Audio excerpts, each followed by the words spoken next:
Good morning, everybody. Welcome to the Friday Power Talk Informatics seminar series. I am very pleased to introduce today's speaker, Dr. Catherine Craven. I've known her for a very long time. She's a biomedical informatics expert, and she seems to know everybody and has collaborates with everybody. She's got collaborations currently with the University of Texas Health Science Center in San Antonio, and also affiliations with the University of Missouri. And she is informatics lead for the STOP HCC-HCV program, serving 14 countries, 14 counties in South Texas. And she's also one of the MPIs, multiple PIs for a $10 million ARPA-H funded project. That there's like 70 member organizations with that, and collaborations with the University of Illinois Chicago, University of Iowa, University of Missouri, and Loyola University in Chicago. She is a very highly decorated, educated person. She has a PhD in health biomedical informatics at University of Missouri, and a fellowship with the state institution, NLM fellowship, and also spent time at Johns Hopkins and Mount Sinai. And I'll let her introduce her talk, Dr. Craven. Okay, thank you for that, Amy. Full disclosure, Amy and I usually room together at Amy's symposium, and so I pay her, I bribe her with treats, so she says good things about me. So anyway, nice to be here. I'm gonna just launch right in. I've got a lot of slides, but I'm hoping, I want to have enough time for we've got some discussion and you can ask questions. So. I don't have any conflicts. This was reviewed by IRB. This is not a research project per se, but of course there are some applied research components. But it's a treatment payment operations kind of situation, so that makes it kind of nice. Okay, so yes, informatics people love to focus on the informatics part, but people and program needs are most important. They come first, and most of the time should drive what we do. I think that's a foundational principle, but sometimes we don't see that in our presentations. So I want to talk a little bit about what the program is, and then we're going to talk about the informatics innovation. So, sorry, I'm just trying to get it so I can, oh, there we go. Okay, that way I'm looking at my slides and not looking at you guys so much. Okay, so what is the STOP HCC-HCV program? It's a clinical program funded by the Cancer Prevention Institute of Texas, or CPRIT for short. CPRIT is like Texas's own NCI. They have huge money for cancer efforts in Texas. This particular program is a clinical service delivery and improvement program, not a research program per se. It serves the Parkland Health System and other sites in Dallas County, Texas, via the grant's Prime PI's site. The Prime PI is Dr. Mamta Jain, MD, and she's at UT Southwestern Dallas, Texas. It also serves 4 federally qualified health centers, FQHCs, in the Rio Grande Valley in South Texas, serving 14 counties there through 26 clinical sites. The South Texas Site Grant PI is Bertha Penny, as she likes to be called, Flores, and out of UT Health Science Center, San Antonio, Texas. It screens adults for patients for hepatitis C and treats them. It screens adult patients for hepatitis B, treats them, and provides vaccinations to prevent HBV. There is a vaccination for HBV. And it also screens for hepatocellular carcinoma, which is HCC. We're going to focus on the South Texas site program at the 4 FQHCs because that's where the informatics innovation piece is. So, oops, where are we? Okay, there we go. I just hit the wrong button, but now I'm back. Okay, so what are federally qualified health centers? FQHCs. FQHCs are located in every state and territory in rural and urban areas. They're a major part of U.S. healthcare safety net. There are 1,383 of these federally funded nonprofit health centers, comprising 17,000 in some clinical sites.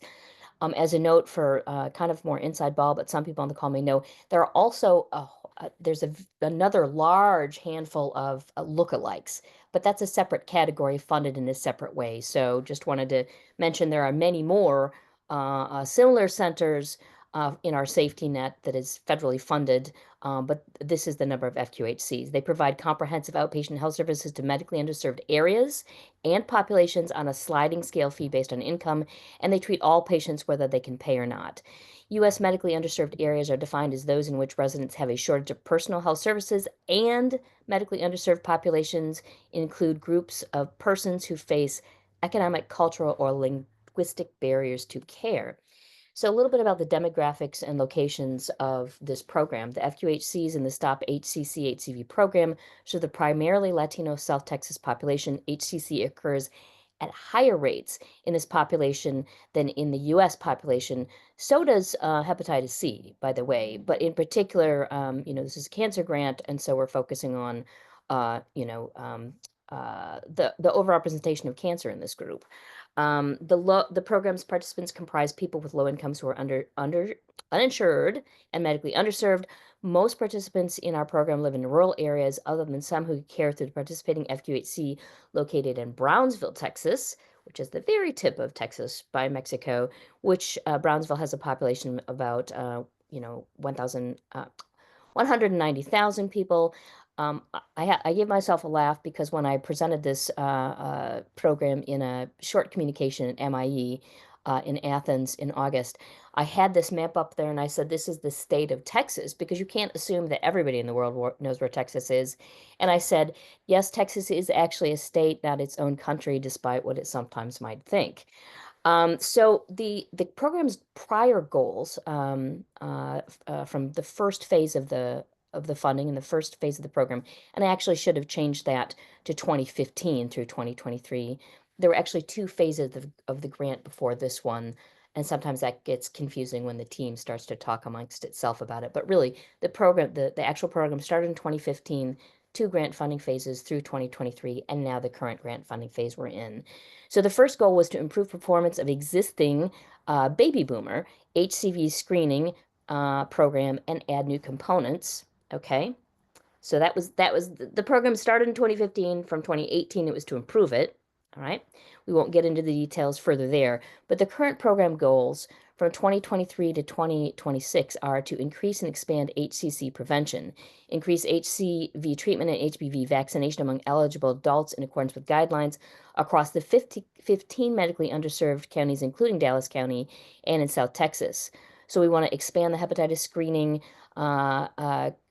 which was currently for 57 to 77, to include all previously unscreened adults aged 18 to 79 per the guidelines. We also added another objective to expand a program to vaccinate to include all adults 19 through 59. That's a smaller group, not all adults 18 to 79, but 19 to 59 against HBV, hepatitis B, per the guidelines. So we also want to expand follow-up care for all individuals identified with HCC, currently for ages 57 to 77 only, by linking them to cancer centers for evaluation and evidence-based management. Expand navigation to care and treatment for HCV positive adults, again, for all adults now 18 to 79, and add linkage to care for those with HBV, and expand navigation for those who are HCV antibody positive to receive treatment, which was currently offered before only to that 57 to 77 program. So it's now all adults. So the screening criteria for this program, all adults. We're screening everybody, 18 years and older, well, through 79. There aren't too many patients that are over 80 in these FQHCs, but there are a few. And if they're uninsured, the program pays to cover the labs. Okay. So how many are screened so far? In the first period of the program, the first two periods that I talked about, July of 2015 through June 30th of 2023, 9,128 eligible patients were screened. Again, those were only baby boomers, as was the goal. In the period of this program so far, through the last reporting period, which was November 30th of 2024, we screened 3,284 eligible patients. Okay. The total screen through November 2024, therefore, is just over 12,000. Keep in mind there was a significant COVID impact on screening numbers. And then we're going to get to this. There was there was underreporting because of EHR reporting problems. Okay. The overall program infrastructure, there are electronic health record flags in the HR for the eligible population for for the different things, which made more of importance when there was more of a limit before on which patients were involved in the program. There are clinical programs for screening and treatment, care navigation, resources for free testing to stage disease. There are use of pharmaceutical assistance programs, PAPs. There's online treatment using a specialist teleconsultation from the primary care providers at the FQHCs to hepatologists. There are data infrastructure to support screening and management. And this is the program workflow, essentially HCV screening eligibility, then provide education and complete follow-up and staging labs. Then there's schedule HCV teleconsultation call. Then there's application for that pharmacy assistance. And then there's the start of the HCV treatment, end of treatment labs, 12-week post-treatment labs, and then cured. And this focuses particularly on HCV. Okay. There's also education. And this is important. You don't just here, everybody, we're doing this. You need to get buy-in, and we know that. That's part of engagement. So there's education for Texas clinicians and clinical staff. Providers for this purpose include MD, DOs, PAs, and NPs. Additional clinicians and staff include RNs, LVNs, medical assistants, community health workers, and administrators.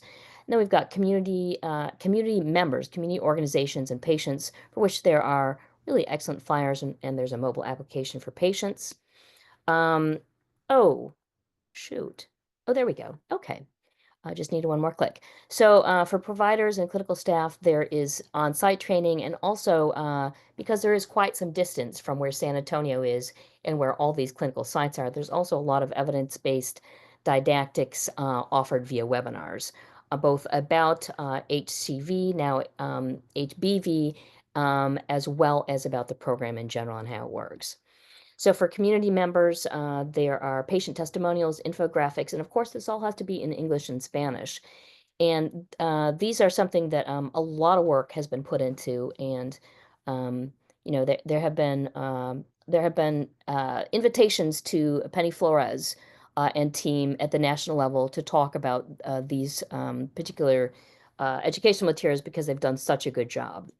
So there's also this mobile app, which once someone is newly diagnosed with HCV, a patient, they can download this app to learn about their diagnoses, transmission prevention, treatment, and it definitely provides hope. And of course, it's incredibly important that the app is available in both English and Spanish. So there is individualized case navigation between the local provider, the patient, and the specialist, because you saw from that Texas map, they're all over the place, disparate and mostly rural, in 26 location clinical sites that are run by the 4 FQHCs, and the primary care providers need to talk to the liver specialist and occasionally a liver cancer specialist. So there's a teleconsultation model. The PCPs participate in a specialist teleconsultation office hour available weekly at lunchtime for reviewing uninsured patients for HCV treatment. The PCPs have an efficient 10 to 15-minute phone call. They discuss demographic characteristics, comorbid conditions, current medication and substance use, laboratory results, imaging results.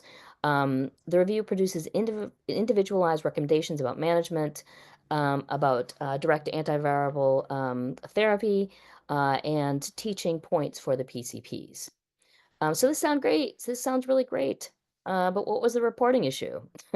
So the reporting issue, and this is not going to come to a big surprise to some folks on the call, the disparate native EHR reporting systems at each FQHC were not up to the task for the required reporting variables for CPRIT. CPRIT has quarterly reporting, okay, requirements, or for just general clinical program management. There are 3 different well-known smaller EHR vendors, and 4 separate instances of them. It was taking hours and hours across many days for the FQHC staff, often with UTLSA team assistance, to wrest okay-ish reports from the EHR. They had to repeat that frustration each quarter. And, FQHC staffs, FQHCs run, they have very slim margins in terms of what they all have to do. So they're wearing many, many hats, and they don't have a lot of time to mess with this. The IT department is very good at what they do, generally speaking, much more sophisticated than some folks might think, for these being small but mighty safety net organizations.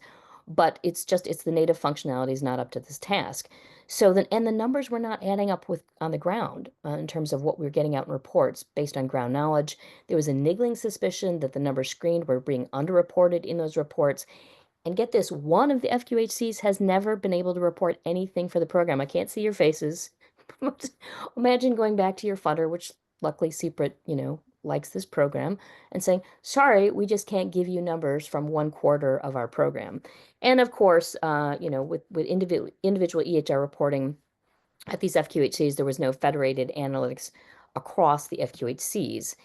And there was also a funny catch. The last round of this program's secret funding was going to come to an end in 2023. There had already been one expansion grant for the clinical program from CPRIT.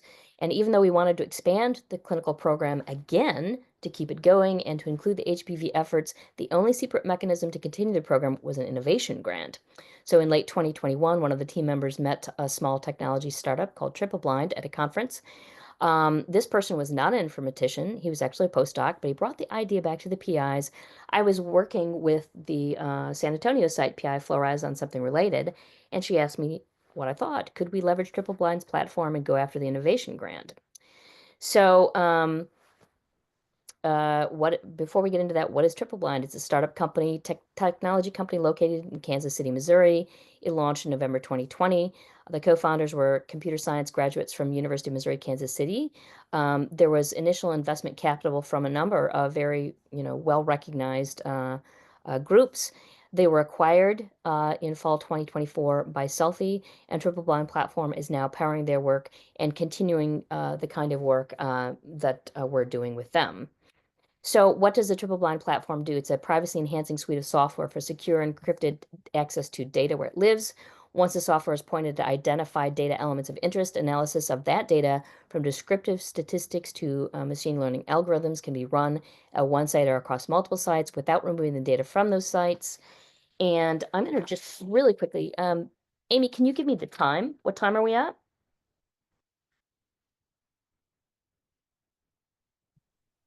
Okay, I just looked at my 20. Okay, I was like, I grabbed my phone. We're good. I've got just a little bit more to say about the triple blind that's, not on the slide, but I want to tell you just a little bit. It provides a set of automated privacy preserving APIs for extracting knowledge from remote data without removing the data outside the owner's infrastructure.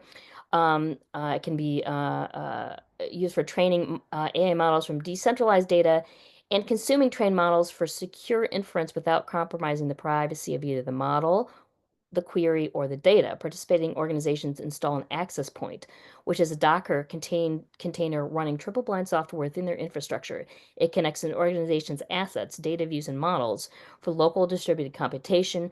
The triple blind router enforces digital rights management permissions, DRM permissions, manages users, and orchestrates all operations, e.g., model training, inference, blind statistic reports, etc. Although it stores a list of each organization's assets, the data and models themselves always remain behind the owner's firewall.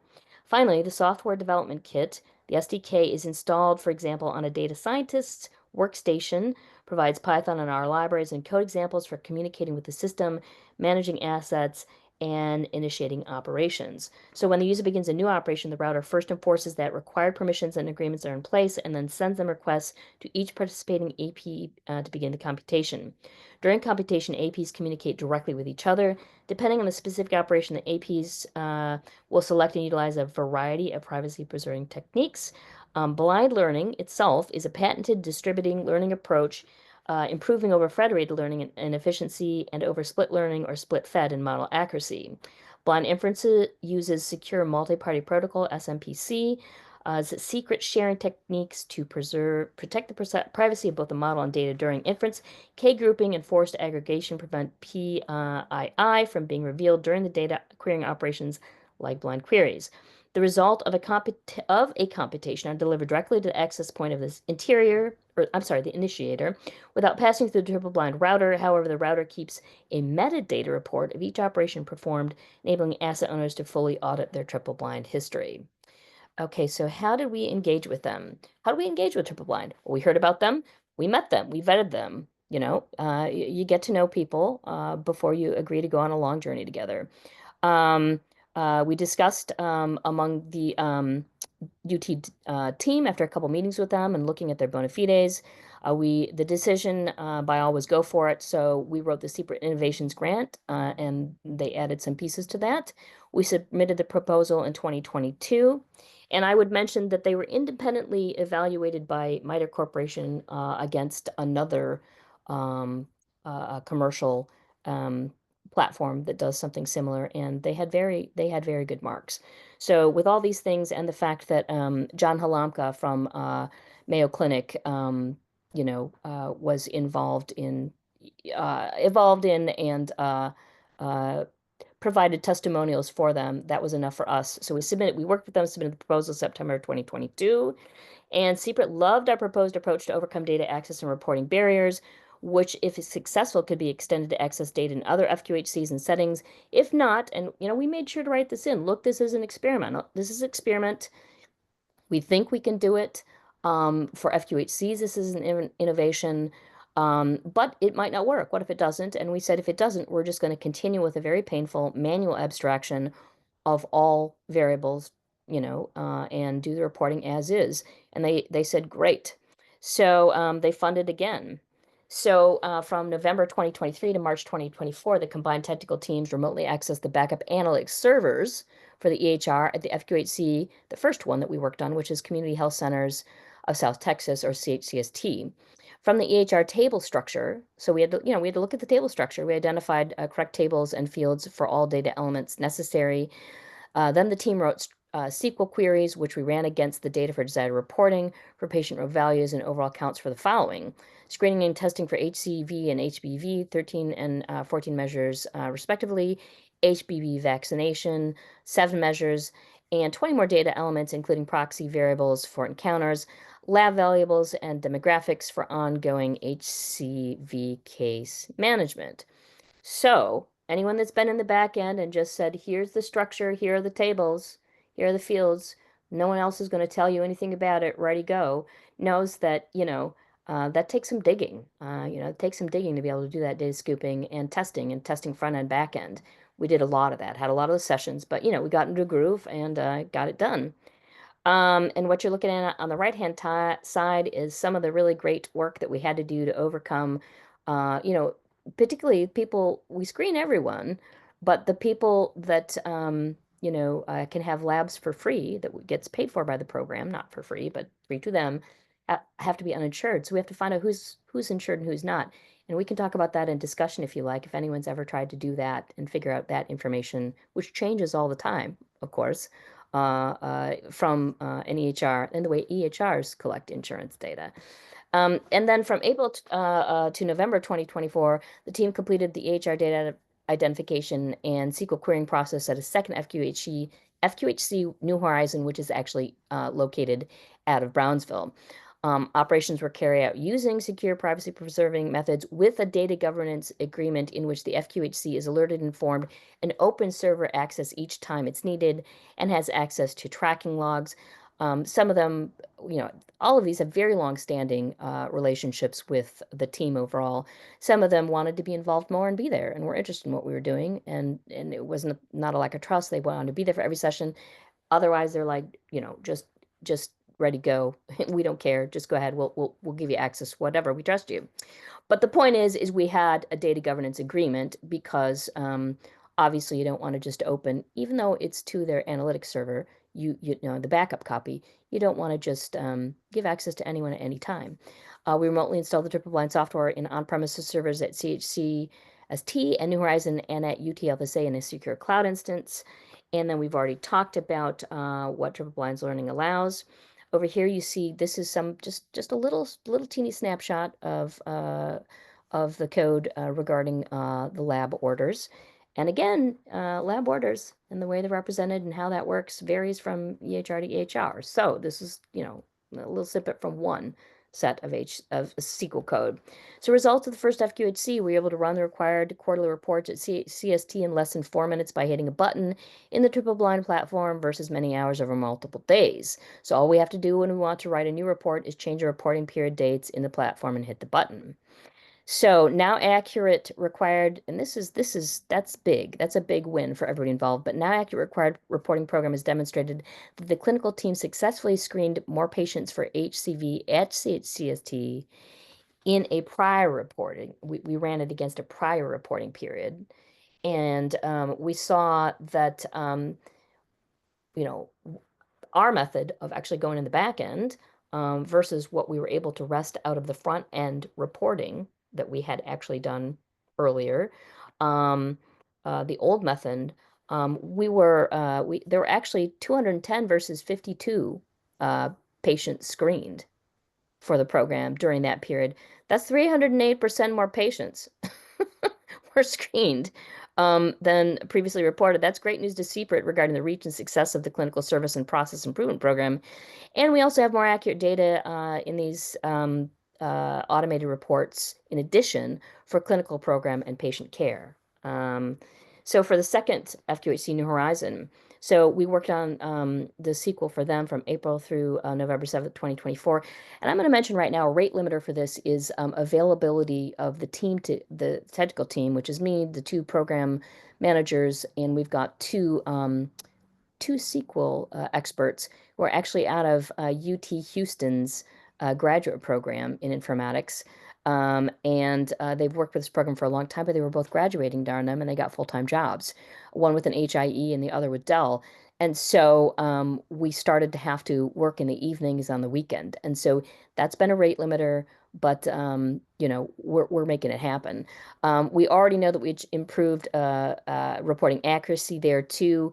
It wasn't, it's good that it's more. It's only 28% more were screened, but still, that's more than a quarter more were screened there than previously reported by the native reporting function line in EHR for that period.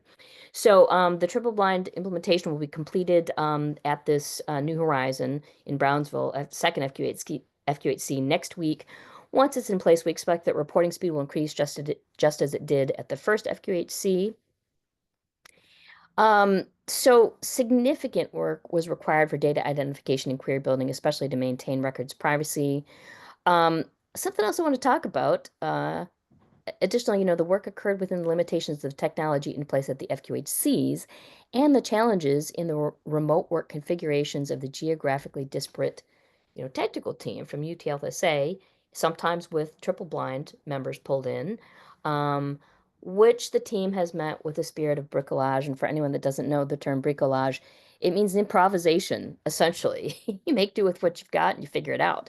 So challenges included an older version of a Microsoft server at an FQHC preventing the use of optimal SQL commands, inability to increase screen size sufficiently for comfort because of the various layers of remote meeting and VPN software, and server and personal computing setups.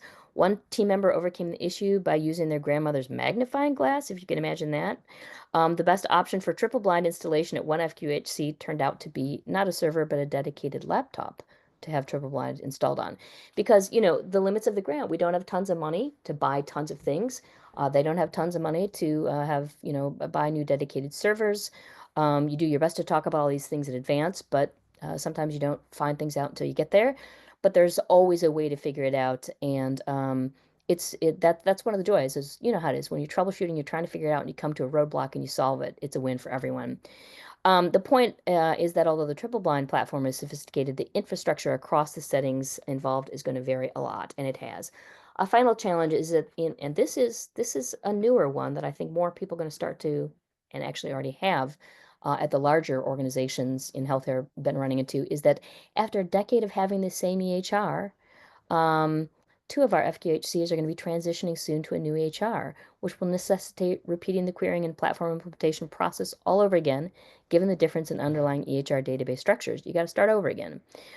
We didn't know that the first one was going to do that. Well, actually, we did know in the first one, but we went ahead anyway because it was some time. It was about a year until they were going to migrate. But the second one, Brownsville, we didn't know until we were almost done. However,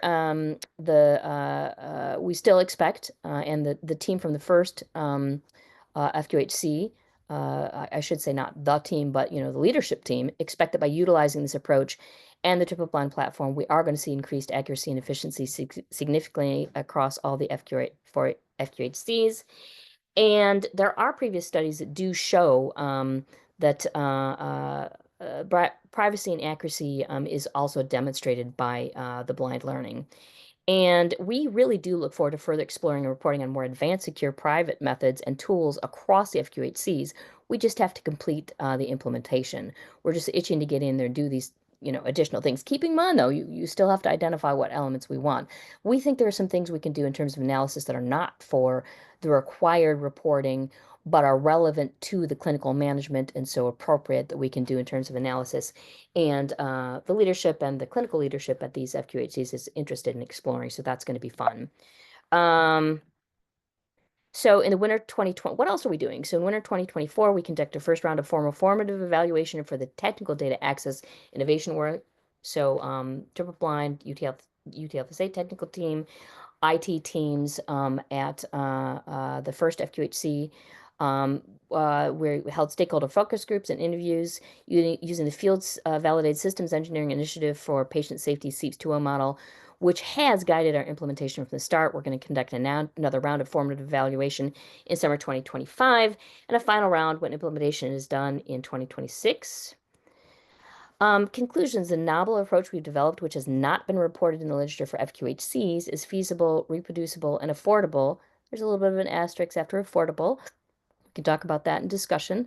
EHR vendors could absolutely expedite this approach by providing minimal information at the outset about their systems, table structure, and targeted data elements.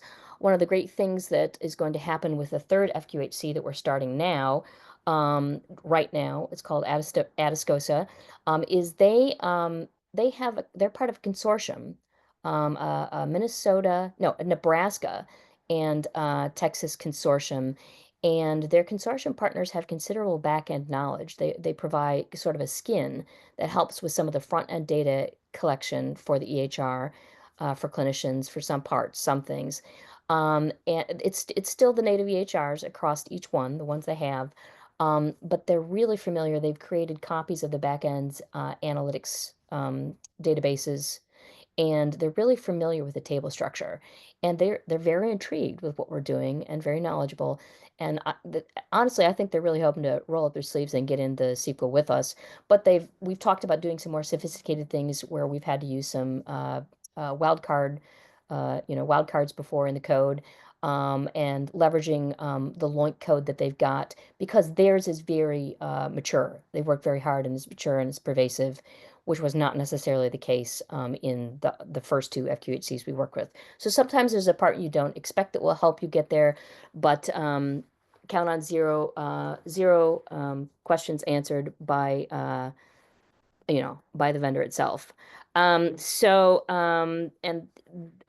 FQHCs are part of networks creating analytics infrastructures and partners, like the one I just mentioned. Most FQHCs, however, are siloed. For them and for other similar health centers, this analytics approach described here with an academic health center partner could serve many collaborative purposes. We're going to continue to write up and publish our findings. We did present a short communication at Medical Informatics Europe in Athens in August. We presented a poster about this work at AMIA Symposium in November 2024, and we submitted a full paper to MedInfo 2025, and hope it's accepted, and hope to see you all in Taiwan in August.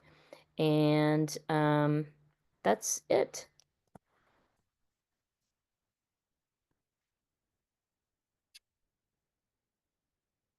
Great, thanks for that presentation. It's always good to see what people are doing practical out there, having clinical impact with EHR data and the clinical data, and also private-public partnership. So thanks for that. If anybody has any questions, please feel free. Oh, okay, Jim has a question. Yeah, thank you very much, Catherine. That was great. I'm wondering, maybe I missed it that because you crammed a lot into that 36 minutes. That's right. As it's ongoing, do you have any kind of monitoring, sort of a secondary look to see, if like new words, or for instance, if I was doing this and I wanted to make sure things weren't slipping through, I might have something that looks for new words and say, hey, this word hasn't appeared before. Is this possibly somebody's name? Or, you know what I mean? That, like, some kind of a check to see if something is happening in the process to catch things that might have changed.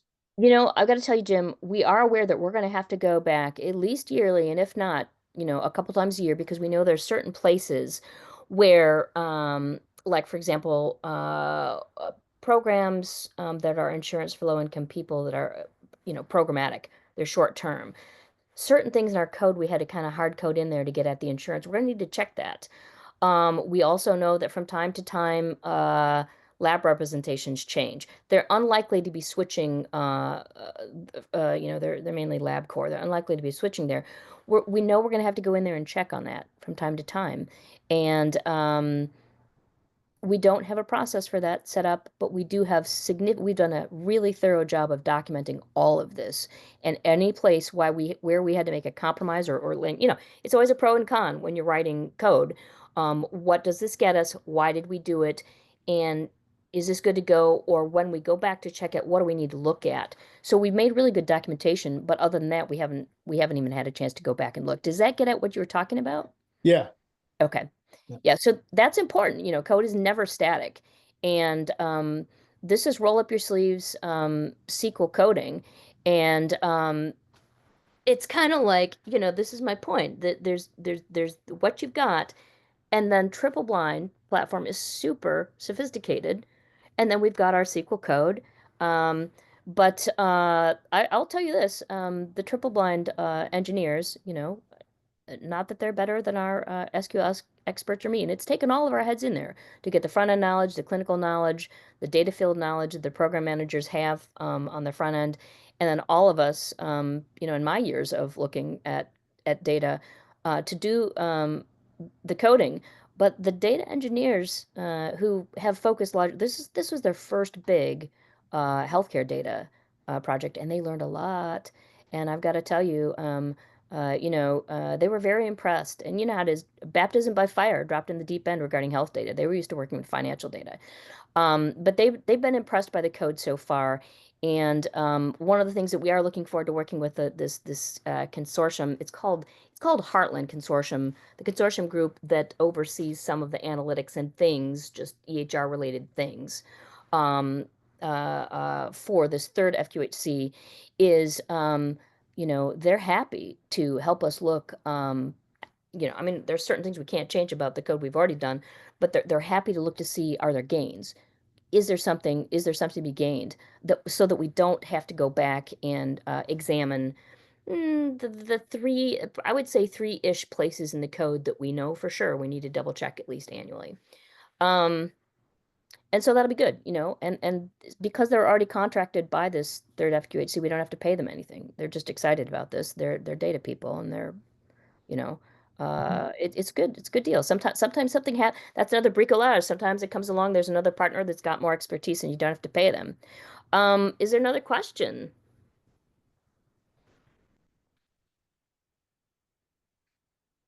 Yeah, I'm just thinking about how things look going forward in terms of sustainability, when the grant funding runs out. Then you've got the licensing fees you're paying to Triple Blind, and especially when you're dealing with resource constrained organizations. How does it look for sustainability? That is an excellent question.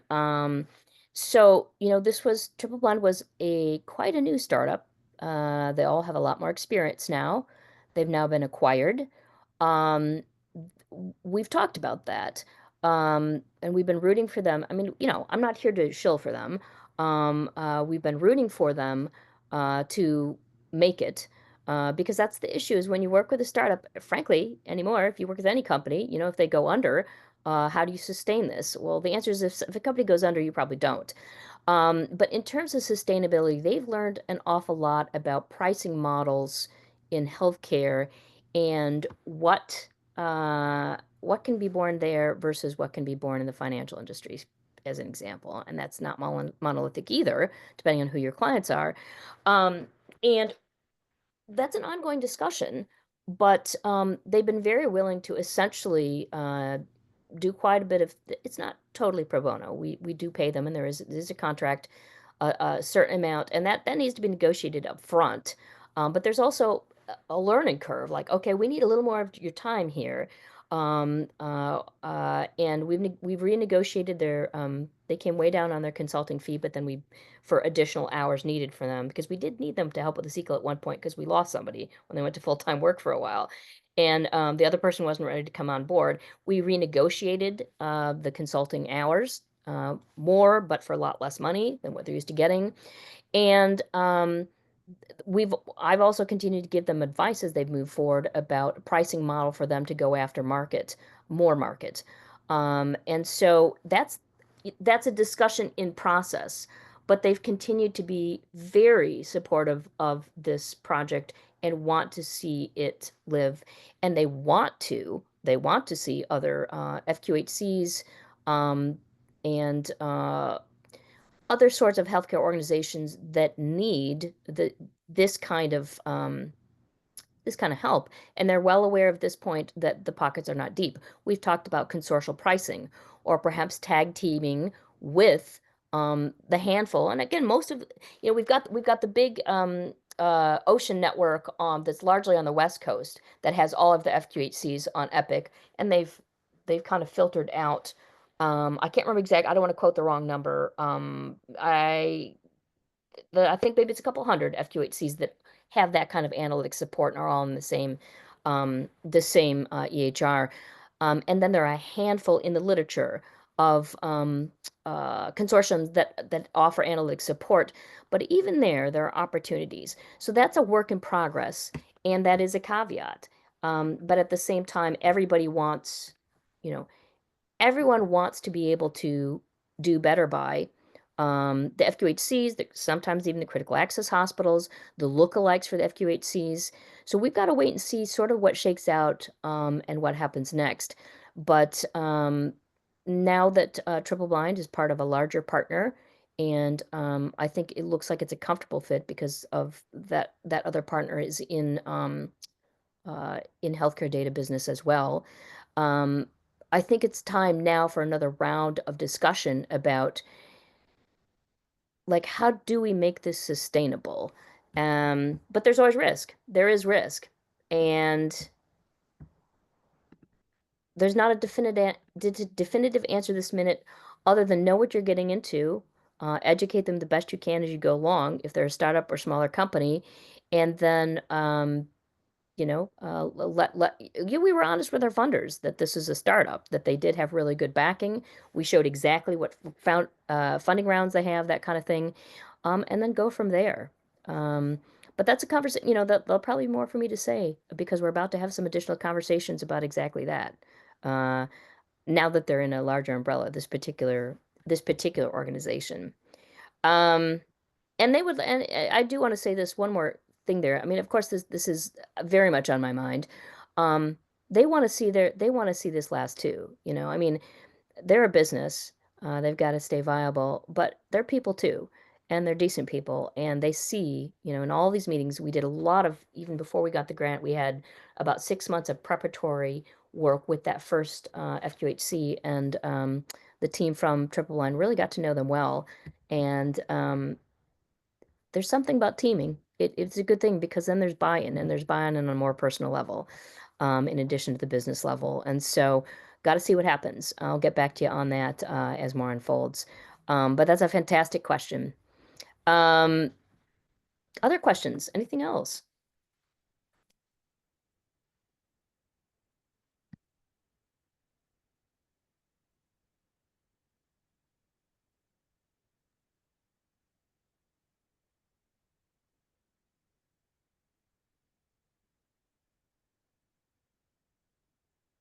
So it looks like no more questions. Okay.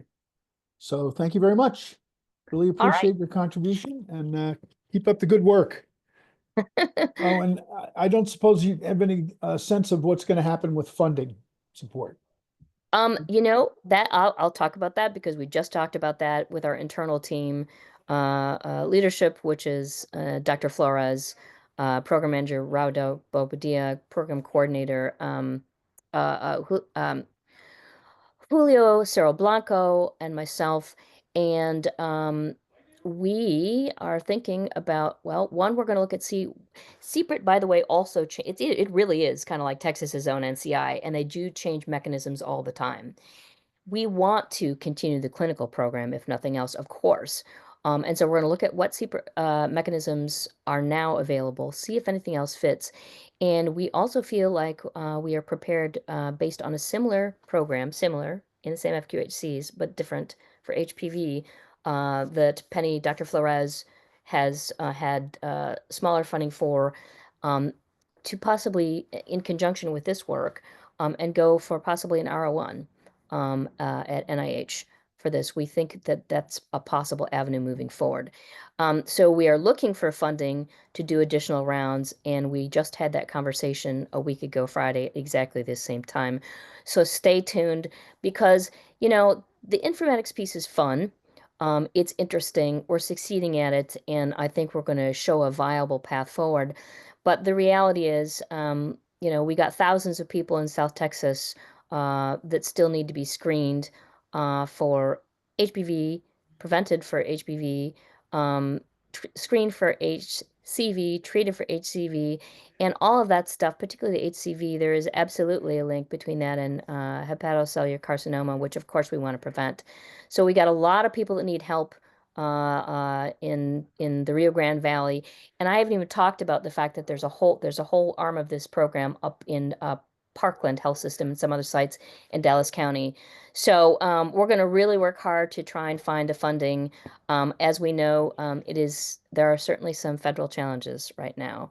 So maybe invite us back again next year, and I hope I have something to say about that. So we're working on it. Thanks, Jim. Another quick question. Yeah. Now that you've put all this infrastructure in place and developed all this expertise, are you looking for other projects that you can partner with now that these access points are installed in all these different centers? What other metrics can be federated and other efforts can be accelerated this way? We would love to do that. I got to tell you, because we're getting better and faster, and we're going to start actually having sessions when we can all work together on the weekend and we're not exhausted, rather than when, the whole team has worked all day long, but our SQL experts um, can meet at night. So we're going to move. The point is we're going to move faster to get the rest of the implementation done, which means then we have more brain space to actually start looking at what we can do in federated query across hours. We're already looking for the funding to continue what we do, but just the second we get just a little bit more of the construction dust pass working on our own implementation, and as we start to possibly pursue an R01 and as we look for additional funding for this program, that's, I think, very soon on the horizon, as we're going to start to look for additional partners who might want to do this and or use cases. I mean, really, pretty much anything you want to do with an FQHC, and often probably my suspicion with critical access hospitals, that those were the sites that was my focus of my dissertation, which now feels like it was in the dark ages, but it was implementation of EHRs in critical access hospitals, which most of them had never had them before, and none of them had integrated EHRs with CPOE and clinical decision support.